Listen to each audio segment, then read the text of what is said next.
Welcome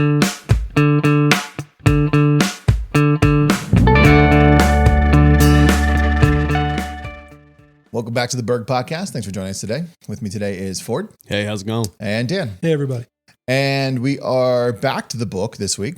We are talking about chapter 12 or something of that nature. Sure. And this week it's about letting the inmates run the asylum. So as the book progresses and it gets sort of back into the business world for the most part, talking about, you've come up with your plan, you figured out how to stop losing money, and now it's time to sort of let the people that you put in the right places and trust to do the right things actually go do it. And this one for me, like, it was kind of the meat and potatoes of the book, I think. It's like each one of the pieces leading up to this was sort of like, checking a box, like, all right, do this thing. And then do this thing, and then do this thing. And now, like, sort of like like you did all of the things. Now you gotta like let it breathe. Let the go forward plan, let the path sort of take its life. And I guys feel that way, or the name of it, like connotations of like, it's like letting leaders lead, because like the inmates run the asylum. I mean, I know that's a saying that's used a lot, but that's kind of has some goofy I don't love connotations. I don't love the asylum reference. That's fair. I definitely had that thought when I was reading. I was like, because it's a little dated reference, I think you would say, just because of the reality. I mean, I understand what it means, and it like contextually it is appropriate as far as meaning that the people have to do the stuff, like you have to empower them. Yeah. But there definitely is better verbiage to. Well, I felt like it might have been on purpose when I read it. I mean, it was definitely on purpose, intentional. But I mean, in the sense that, like, part of the thing is business is crazy, right? Like, even when you're trying to control chaos by building a plan that provides for structure. Mm-hmm. So, like, in that sense, but I didn't love I don't love the inference. The reference that usually when I hear like, oh, they're letting the inmates run the asylum, it's usually when things are going poorly. Yeah. Right. And it's usually like I feel like it's usually kids. Like, yeah, that could be. Yeah. You've seen places where like, oh my gosh, the inmates are running the asylum, right? Like this place is a little bit of a mess. Right. And so I didn't love the reference there in that regard, at least not from my own personal experiences of having heard or used it. Yeah. Because I sort of thought the same thing. I was like, no, this isn't the inmates running the asylum. This is, like, I don't know, letting the operator run the machine, or how, whatever. I do think it analogy is, you want to use there. It is a bit contagious, the idea of it, though, because when we did the podcast last week, just you and I had said to Brian, I said, hey, what if we did let the inmates run the asylum without Ford here? I was like, because we're the inmates, I guess. And, we can talk about what it is to be allowed to have the empowerment to run the thing. And Brian was like, I think that's a bad idea. And I was like, all right, we don't have to do that then. We can, we had a different topic. You can do a part two. I'll after we're done this one, we need another podcast. I'll get you to run the second one. He's gone now. We're going to talk about it. Ford heard us say it. Now we said all the right things. Now Ford's not here. But I think there's such an interesting thing with that, because I think there's a lot of trust but verify things involved in this too, because, we have tried this in many different versions over the years. Downhill and uphill.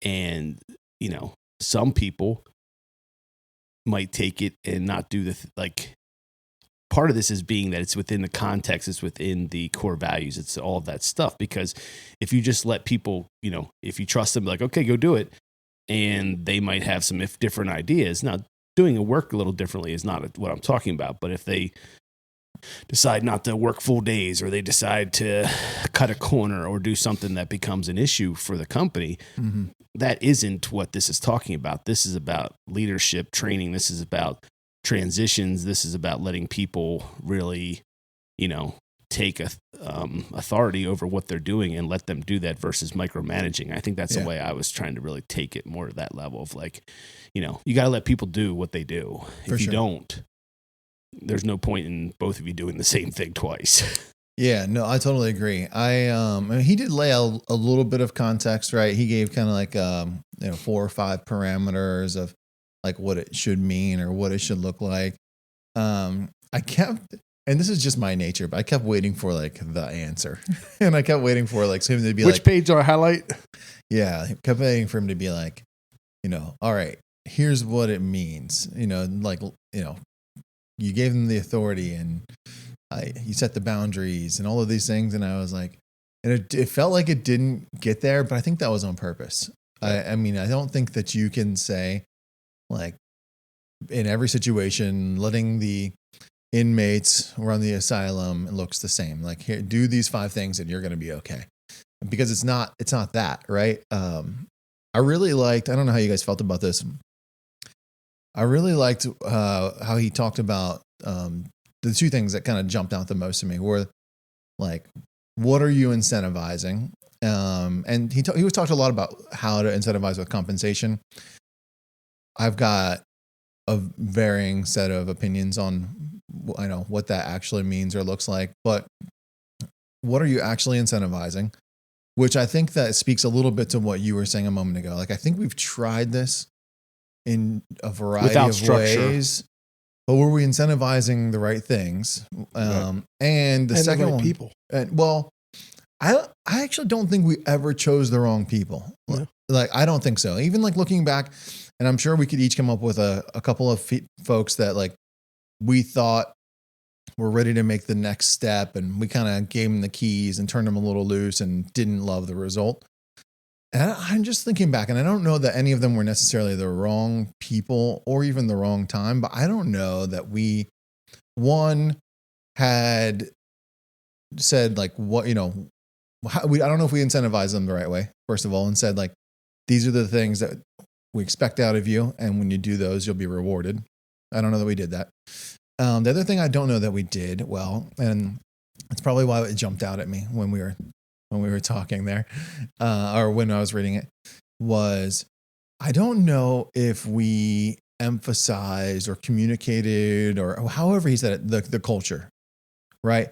So one of the things that he like talked about a lot in like one section of the book was how much he was going to talk about the message. Yeah, just talk about it. Right. And not just like, here's an email or, here's a couple of motivational words or whatever. It was like every Friday, I'm going to talk about the message. And I was like, man, that seems extreme. And he says it in the book, right? He says like, you're going to get tired of it, but it doesn't mean you should stop doing it. And it also like feels like you do it until everyone can say it. I think you do it until they do it. Like, right. I think what I took from that was, and I'm going to struggle with this piece, right? Because we've started to rework and try and develop a newer version of the one page plan that we've used twice before. And now I've realized we used it twice,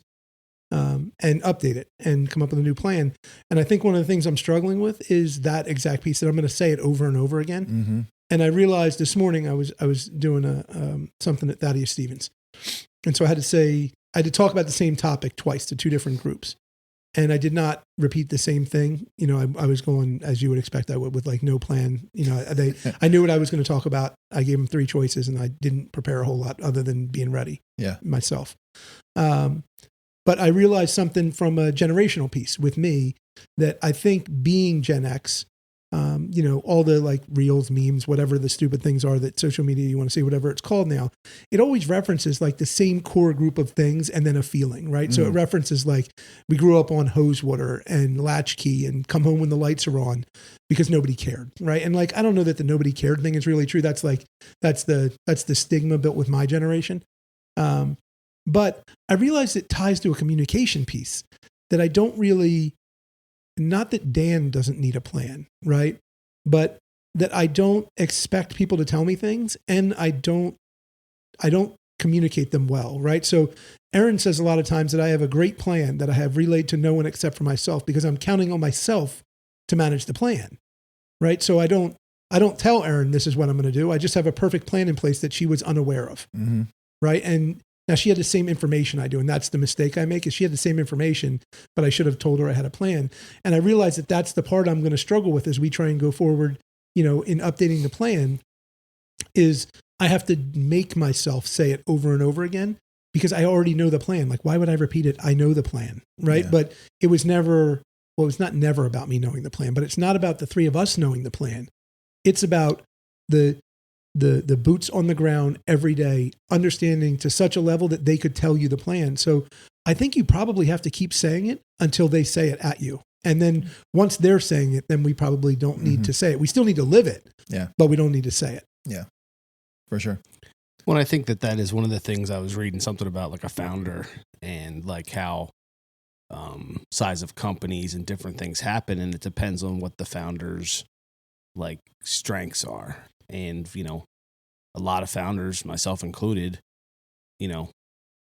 details and planning are not where we got to here with, again, I had a plan in my head between my ears. There's no business plan, it's not all modeled out. And I think that's one of the transitions that's happening, is that like we have new people in certain positions. And so like the planning piece is more necessary. And I think as like a founder, I don't have I understand its value, but I don't personally, I can't be the person that follows through with it because it's just not something that is a strength of mine. That's not how I operate. And so, that's one of the things that makes a big difference on how some of those things go, because of the fact that, in this book, all through the book, he was always coming in to situations with a completely clean slate.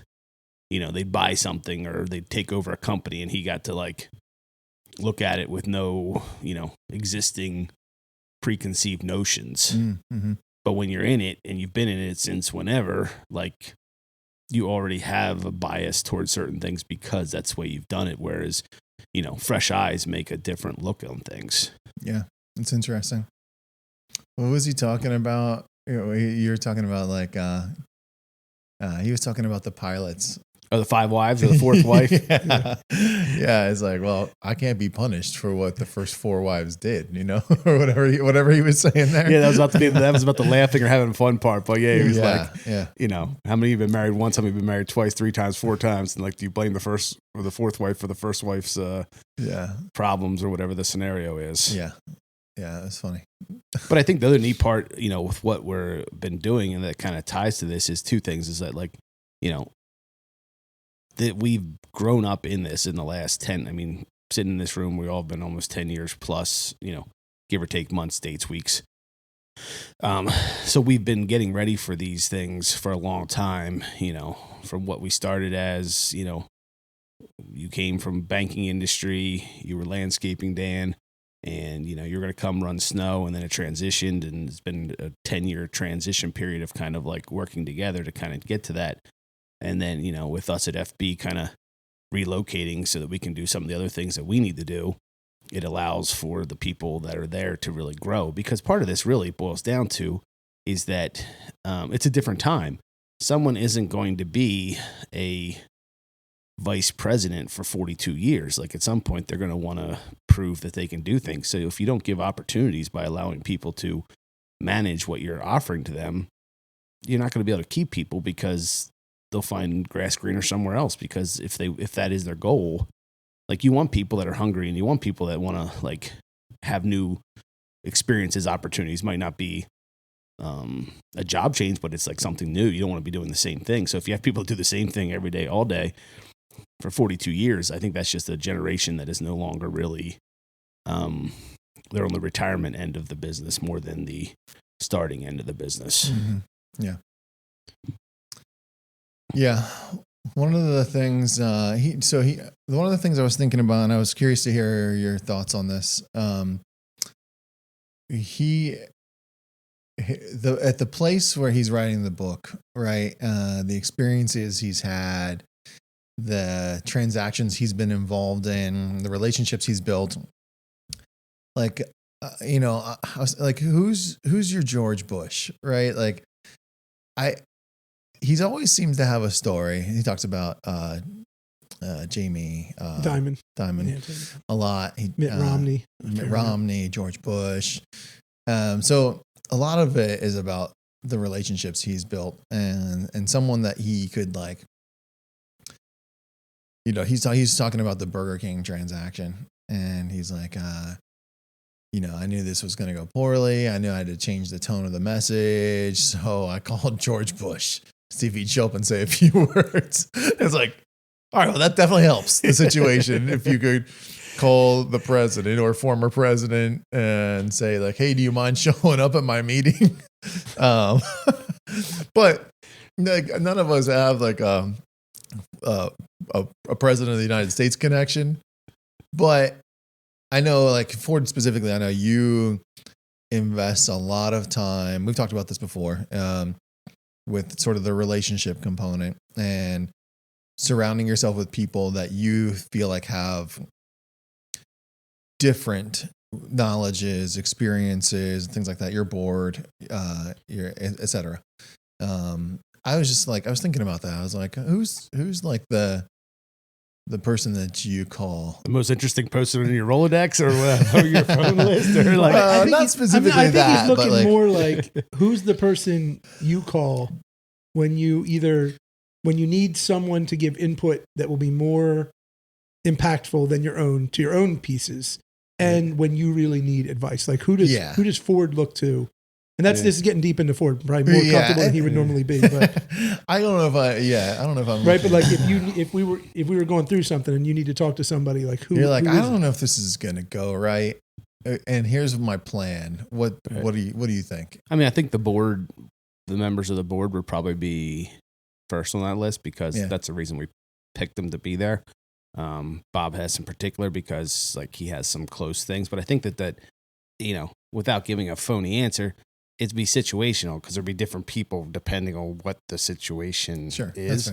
Because there's a bunch of people that like I've watched from afar, but like, Laverne Horning or different people. I've never had a deep conversation with them about stuff, but I've just watched how he's done business or things like that. Or, my dad, how he did business. Right. Yeah. But like, it'd be more that factor, more like, okay, what is the situation we're dealing with here? And then, okay, which person would probably be I don't think there's a one size fits all. It'd be more like, well, that person I think would be the best fit for this particular situation. That's a really reasonable thing to say. Because in my head, I was like, I don't have the one, right? Like, but there probably shouldn't be one. Right. I mean, like if you're with your coaching, if there's someone that you've met, there'd be someone for that, or if it's something with, so I think it does have a situational tone. I mean, there's definitely people like being able to throw out an ex-president as like the person. That's just more, that's a overarching thing. But I mean, in general, I think most things are more specific to the situation you're involved in. Do you think that, and this is like, I'm wandering on the topic now, I apologize, but like, do you think that like the name drops add value? Like he's certainly building credibility by saying, I could call George Bush if I wanted to. To me, no. I'm an anti-famous person. I've met some. I've got to spend time with people, and I always look at everybody puts their pants on one leg at a time. There's nobody that magically different. So, they usually have a special set of skills or a special set of talents or a special height or something that it makes them very unique. But the reality is we're all the same within generalization. And so I'm like, I've never tried to go take a picture with anybody or get an autograph for anybody. It just doesn't really make me, that's not things that interest me per se.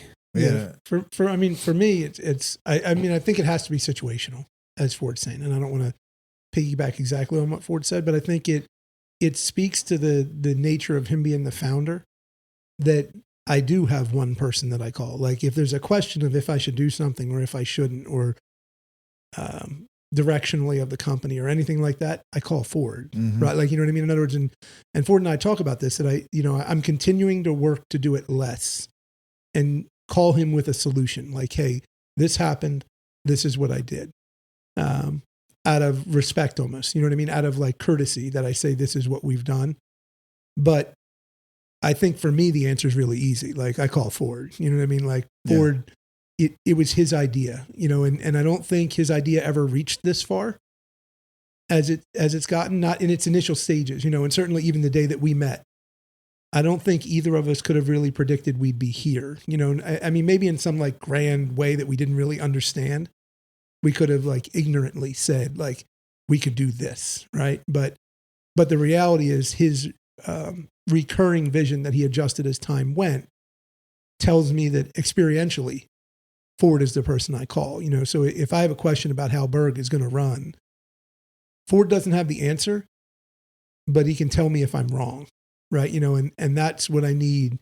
I think with my personality, what I need is not somebody to say like, yes, that's the right answer. Mm-hmm. I'm fine going on my answer as being right. What I need is someone who I trust to look at and say, is this wrong? And I do that with Ford. And then you're sitting in the room, but it is the truth. The other person I do it with is you. And I use you as a sounding board of almost logic. Like whereas Ford is experience, you're logic. You're for me to say like, hey, Brian, I'd like to buy a new Traco. Here's what I'm going to do. And you'd be like, okay, that means you need this much more work in the next year. And I'm like, well, I don't like that answer because it's not how I wanted to make the decision, but it allows me to look at it from a different angle that I wouldn't have looked at it naturally myself. And so I do that. Outside of that, there's a few people that know who they are that I would call for just get their opinions on different things, industry specific. But, for me, the answer is pretty easy. Yeah. I think that's something that like Ford, maybe it's been subconscious, but something that like I feel like you've been doing probably since we read this book is slowly transitioning like authority, decision-making capability. The first time or the second time we read the book? I'm thinking the first time, honestly. Yeah. Because like, whenever that we said it was 2016. Yeah. Honestly, I think that like you never came out and said like, hey, I'm giving away responsibility. Who wants it? Right. You never said that. Who wants to take the short straw on this one? But I think definitely over the last 9 years or whatever it's been since we started first time. Let's say it again. That's crazy. 9 years since the first time. I think that intentionally you've been making those decisions to like set things up so that other people are responsible. Well, I was actually talking to someone the other day about this, how like part of it is becoming the dumbest guy in the room. And I don't know how many times where like people would ask me, hey, what about this? And so I would answer, not realizing that somebody else had set something else up in play. And so literally I couldn't, I had to refuse to answer the question. Not because I probably didn't have an answer for the question, but the reality was that was not going to be the way that we were going to grow and people were going to get to do the things that they were going to do. And so, yeah, it's been, that was always the toughest part because like, if you're not in it, you're like on the sidelines, but allowing people to grow, allowing people to learn, we've been together, like I said, 10 years and we've all learned a lot of stuff in those 10 years. And it's been a slow transition. It hasn't been written out on paper per se over those years, but it's definitely been a situation where everybody has kind of, take a little more. And it's been more my problem to sit at home and be like, all right, like I have to give this because if I don't give this, there's no point in keep doing the plan. Yeah. And so that, that's interesting because, last name's on the door. So it's unique to do it that way. But that's what we've been in a process for an extensive amount of time. Yeah. And, interest, it's like when, I'll go riding with either one of you guys and like there'll be phone calls coming in and they go to you guys now. Like they don't, they gladly can call me, but I'm probably going to refer them to one of you guys depending on what the questions are because that's, you guys have that responsibility and you have the authority now. So, I'm not part of that anymore. That's why, when there's a water main break and I get to go out, it's like, somebody else is scheduling who's going to get there, what's going to happen. I'm just going to go show up and see if I can be of assistance for a while. Well, you know what? I think when we go back to the name, right? Let the inmates, but there's a piece of it that I want to say make the inmates, but I don't mean you're forcing them. Mm. You're actually forcing yourself. Like what Ford had to do, and I remember we talked about this as it was happening, was he was like, what I'm going to have to do is say I refuse to answer that question. Like call Dan. and we're going back a decade that he was going to have to do that, where they would call Ford for the answer, but Ford didn't want to give him the answer. Ford wanted me to give him the answer.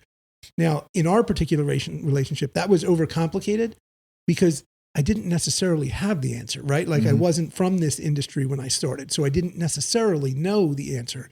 So he had two tests. First, get me to a point where I knew the answer. And then second, deny giving the answer and force, make other people go to me for the answer so that he could empower me to do it. So it is let the inmates run the asylum, but part of it is you have to empower them in a way that makes them run the asylum. You know what I mean? Not that it forces them, but that it empowers them to do it. It isn't just letting them, because I think when we make mistakes with people that you referenced earlier, where we've had things go, we empowered them. We told them it was their thing, but we didn't tell them exactly what to do or how to do it, or tell the other people that they were the one. You know what I mean? Like we didn't effectively convey how this was going to work. And in not doing that, we gave them control, but could they really run the asylum with people still calling one of us? You know what I mean? And that's a tricky spot that I've never had to navigate it. So I don't know the spot. I only know the feeling of being on the other end of it. Yeah. And sometimes Ford, I'm sure you've experienced this, right? So sometimes it feels like you want your door to be open. You want people to know you're there, that they can talk to you, and you don't want it to sound or feel like a cop out. Right. You're not trying to say I don't want to deal with that.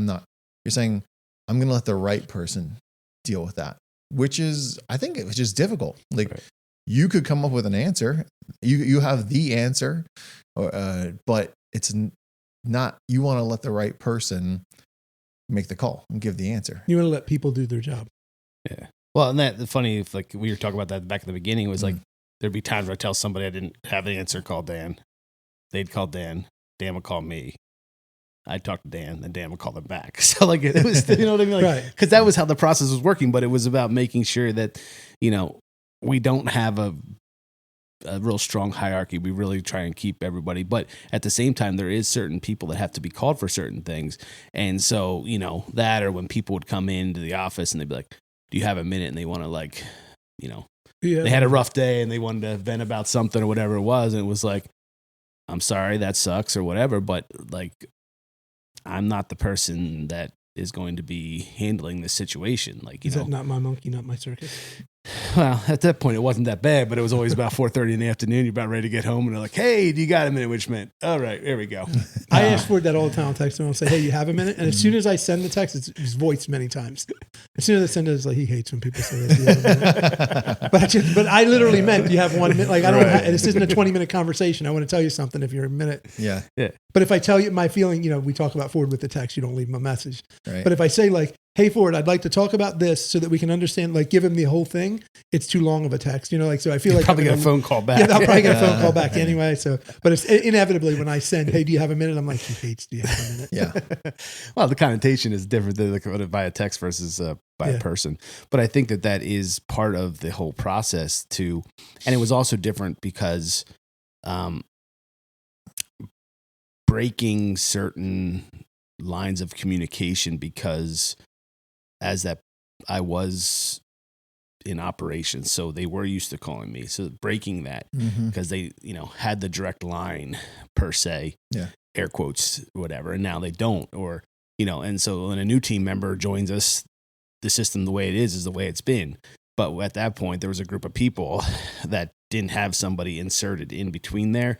And so that created some challenge for a little bit until we had to everybody work through that, because that's just the nature of how things go when those type of things happen. I mean, every time you get a new team member in that has their position that they were hired for has some level of authority, there is just a little bit of getting to know each other, a little,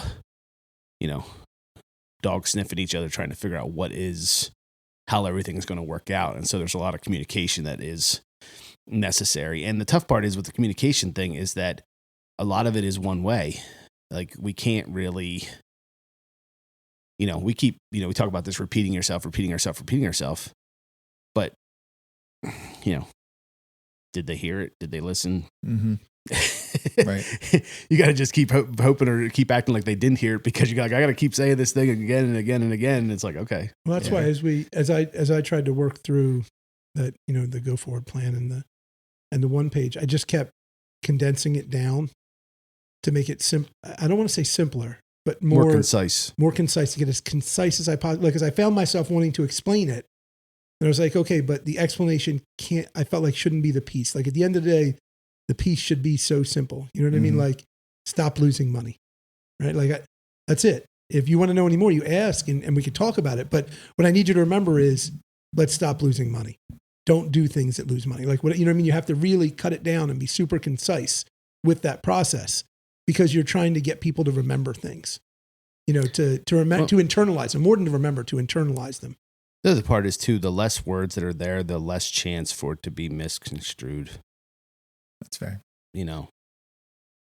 If you put 3 sentences to it and someone picks out 3 words in the third sentence and misses the whole rest of it, I was doing some questions for something the other day, and it was funny because it was like 3 sentences with numbers and stuff. It was for a math thing, but like I was reading the whole question and jumping to parts of it.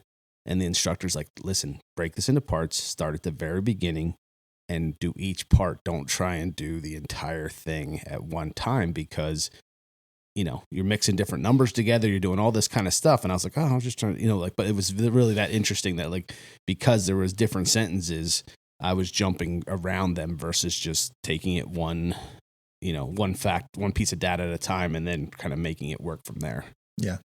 So the other thing that's interesting, I think, in the chapter, he goes through some stories, as he always does, right? And he hits on a couple people and their impact to him and to the companies they were with and all those things.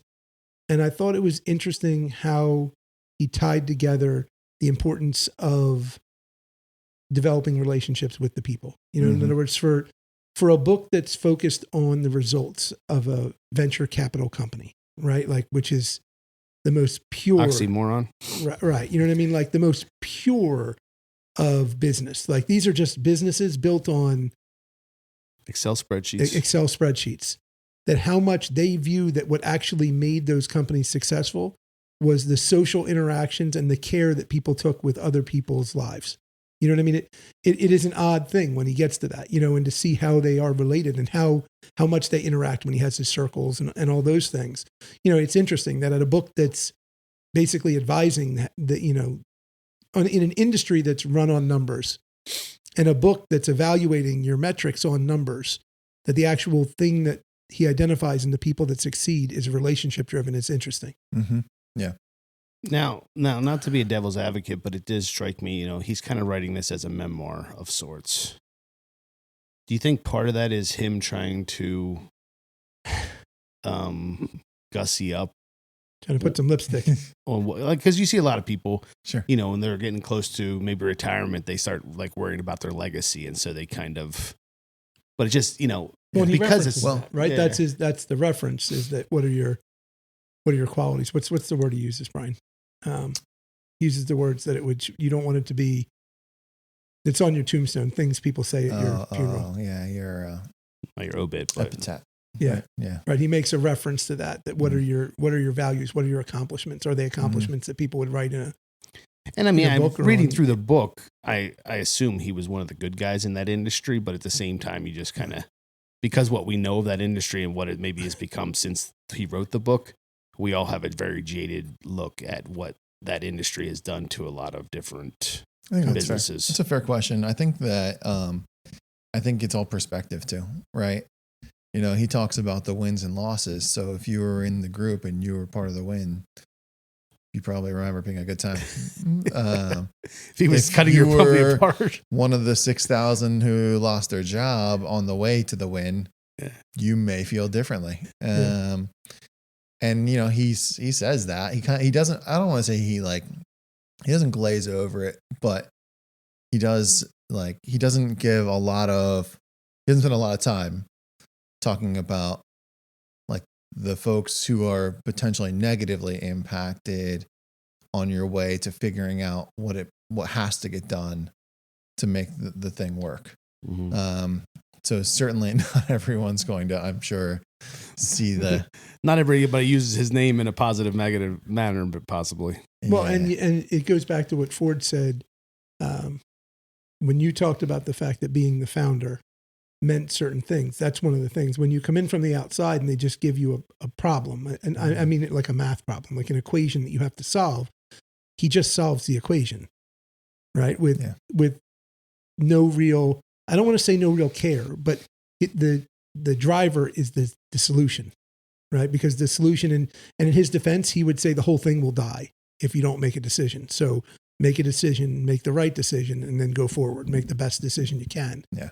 And so you can respect that, you can understand it, but it is much easier to do when you're coming from the outside. When you're on the inside, you know what I mean? Cutting off your own hand is harder than cutting off somebody else's hand that you know is going to, you know, it has frostbite, it's going to kill them. You got to cut their hand off. That's much easier than hacking off your own hand. You know the same thing, but it's your hand. Right. Yeah. Yeah. That's probably a fair place to wrap it up. Leave with that analogy right there. Yeah. You're welcome. Right there. That's how we're ending it.